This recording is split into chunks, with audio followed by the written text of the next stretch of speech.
kind of hard to repeat what just kind of rolls out of your heart whenever you're sharing a story. But some of you were sitting here and some of you were not as I shared the story about my neighbor and just the miracles of not only how God opened a door for healing physically, but spiritually. I talked about how I had knocked on his door right after Harvey, and just random, I have no idea, because that is so out of my character, to knock on a stranger's door and say, by the way, I'm your neighbor, and you'd have to understand where we live, no one's close except the donkeys and the cows. To randomly just knock on his door and say, are you okay? And he's like, yeah, you want to come on in? And as our conversations over time, he's like, I was just afraid you were going to invite me to church, because I was standing there in my work clothes, and, you have this, idea in your head. And I never did. Like, no. He quickly informed me he was agnostic. I'm like, what's that mean, But I began to look the word up. But that was never the course of the conversations. It was just, hey, I'm your neighbor. And I began opening the door with brownies and cookies and banana bread and just a little welfare check. Found out his wife had passed away after struggling with cancer for years. And you feel really bad that you've lived somewhere near someone for nearly 30 years, at that point 25, and really didn't know them other than just to see a person out in their yard on occasion. And as time went on, our whole family became friends. Andrew would stop by, he'd come over, and Tim would visit with him, and just becoming just a neighbor. And, one time I shared with him, what the commandment was. You're supposed to love the Lord your God with all your heart, soul, and spirit, and you love your neighbor as yourself. So that's why I would go and check on him, because it just was such a foreign thought to him. And then a health crisis happened. And I got a 1:30 in the morning phone call, and I've never gotten dressed so fast in all my life, as I scrambled to take him to the emergency room with flashers on in his pickup truck, because he was leaning up against his truck going, I was afraid I would end up killing somebody on my way. And I had promised, if you don't feel good, you call me. And what we thought was a heart attack turned out to be a kidney failure. And as God opened one door after the other, it was absolutely amazing that the right people were in the right place.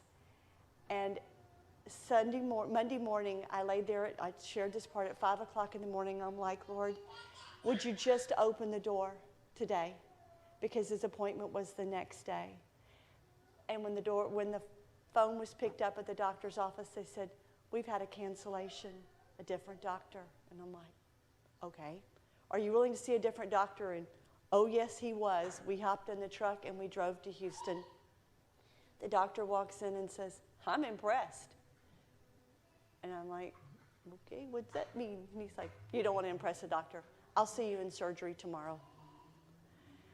And we're looking at each other going, you're just moving so quickly. And so the next morning we get there, and anesthesiology doesn't want to do the surgery because he's got AFib, and his heart rate's 130, 140.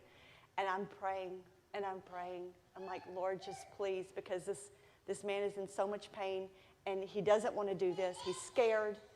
But before we walked out the door, as we were getting into the truck, he said that morning, I wanted to let you know I made it all right with him this morning. And I was like, and I had over these few days, these few weeks, I'd seen a tangled up man who was a Vietnam vet who was so afraid of what had happened back then in his past that could never be redeemed. And I shared the story of the thief on the cross, and I said, there wasn't one thing that man could do. He was going to die.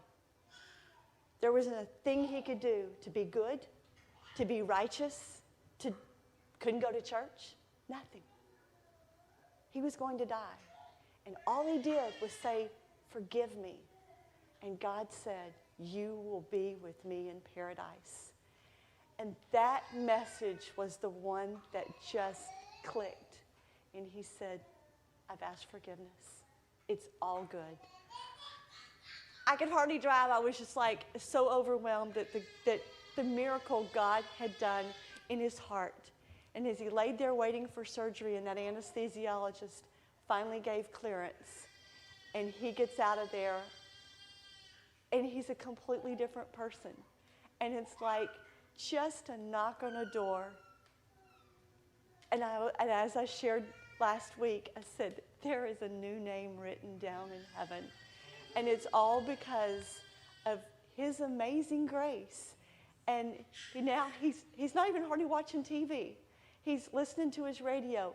And we were talking about hymns. He's like, like hymns like the Old Rugged Cross. And I'm like, I didn't even know you knew that. I didn't say that, but that's what I thought. But come to find out, his mother was a Christian lady. And she passed away many years ago. So there were seeds planted there, but there was so much in his heart, but yet God. And someone asked me yesterday to write in the Bible my favorite verse. And I said, well, I'll share my favorite one right now. And I went to the Sermon on the Mount and to the Bible verse that says, you are the light of the world. A city that is set on a hill cannot be hid. Neither do men light a candle and put it on a bushel, but on a candlestick, so that all that may see. So throughout each week, never forget you are the light of the world.